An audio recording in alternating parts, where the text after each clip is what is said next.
Hi my dear students, welcome to Anjana's Solution. இன்னைக்கு நம்ம இந்த வீடியோவில் கிளாஸ் 10th NCERTயோட சாப்டர் 1 ரியல் நம்பர்ஸில் எக்ஸசைஸ் 1.2ல தேர்ட் சம்மில் செகண்ட் சப்டிவிஷன் பார்க்கலாம். ப்ராப்ளம் நம்பர் 2 பார்க்கலாம். 2 நமக்கு என்ன கொடுத்துருக்காங்கன்னா 7√5 அப்படிங்கிற ஒரு நம்பர் கொடுத்துருக்காங்க. சேம் நம்ம என்ன மெத்தட் படி ப்ரூவ் பண்ண போறோம்னா ப்ரூஃப் பை கான்ட்ரடிக்ஷன் மெத்தடில் தான் ப்ரூவ் பண்ண போகிறோம். ஃபர்ஸ்ட் என்ன பண்ணணும்?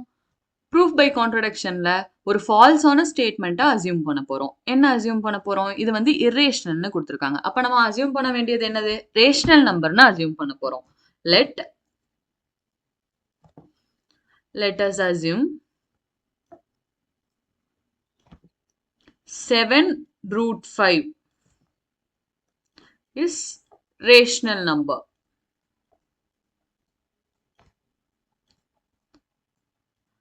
Rational number. அடுத்து ரேஷனல் நம்பர்னா எப்படி இருக்கணும் அப்படிங்கிறத செகண்ட் எழுதுவோம். 7√5 equal to a/b. a/b-னா என்னன்னு எழுதணும்.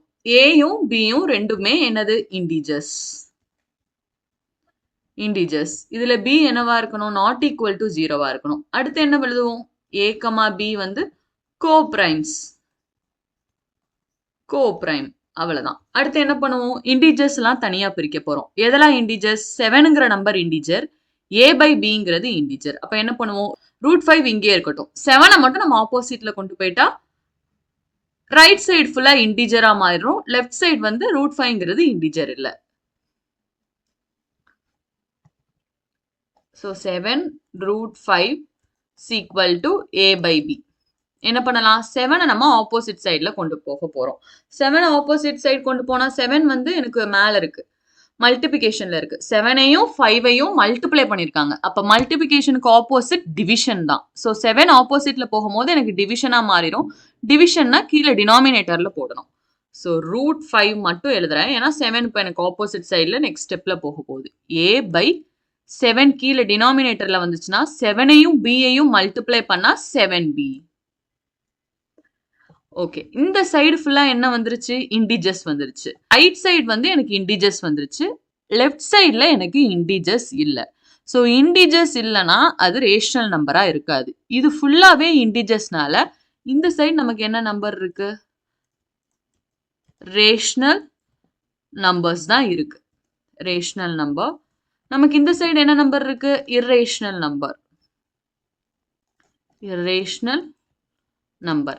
ரேஷனல் நம்பரும் இரேஷனல் நம்பரும் நமக்கு என்ன ஆகாது? ஈக்குவலா ஆகாது. ஆனா இங்க நமக்கு ஸ்டெப் எப்படி வந்திருக்கு? ஈக்குவல்னு வந்திருக்கு. அப்பனா இட் இஸ் ராங். இது நாட் ஈக்குவல் டு. அவர் அசம்ஷன் இஸ் ராங் அப்படின்னு போன சம் மாதிரியே நம்ம முடிச்சிடலாம். There is a contradiction.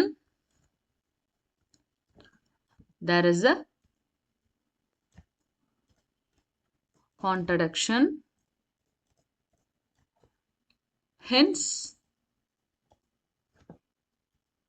our assumption is incorrect. wrong னு எழுதலாம். hence our assumption is wrong அப்படின்னு எழுதலாம். hence our assumption is incorrect. அடுத்து என்ன சொல்லுவோம்? நமக்கு கொடுத்திருக்கிற நம்பர் என்னது?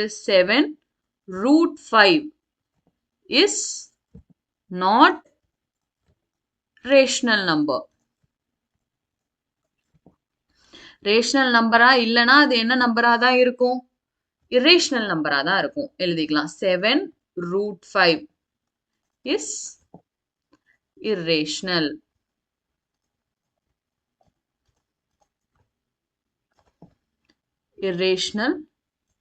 நம்பர். ப்ரூவ் பண்ணியாச்சு. therefore இங்க போட்டுக்கலாம். ஸோ ப்ரூவ் பண்ணியாச்சு. hence proved அப்படின்னு ப்ராப்ளமை நம்ம ஃபினிஷ் பண்ணிடலாம். hence proved. So second question, same method தான். proof by contradictionல நம்ம proof பண்ணிருக்கோம். false-ஆன statement-ஆ assume பண்ணிருக்கோம். 7√5 is a rational number-னு assume பண்ணிட்டு rational number form எப்படி இருக்கும்? a/b formல இருக்கும். So integers-லாம் ஒரு சைடு கொண்டு வருவோம். இன்டிஜர்ஸ் இல்லாததெல்லாம் மிச்ச சைட்ல இருக்கு. √5ங்கிறது இன்டிஜர்ஸ்ல வராது. ஸோ √5 மட்டும் நான் லெஃப்ட் சைட்ல வச்சிருக்கேன். 7 ஆப்போசிட் சைட்ல கொண்டு போயிடுறேன். 7ம் 5ம் மல்டிபிகேஷன்ல இருக்கு. ஆப்போசிட்ல போனா டிவிஷன். ஸோ டினாமினேட்டர்ல 7 போயிடுச்சு. 7ஐயும் b-ஐயும் மல்டிப்ளை பண்ணா 7b. ஸோ 7bன்னு எழுதியிருக்கேன்.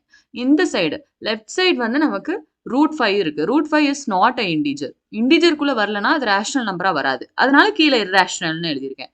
ஏ பிங்கிறது இன்டிஜர் தான்.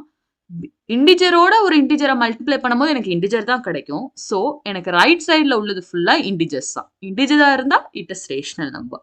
ஸோ எனக்கு ரேஷனல் நம்பரும் இரேஷனல் நம்பரும் ஈக்குவலாக வராது.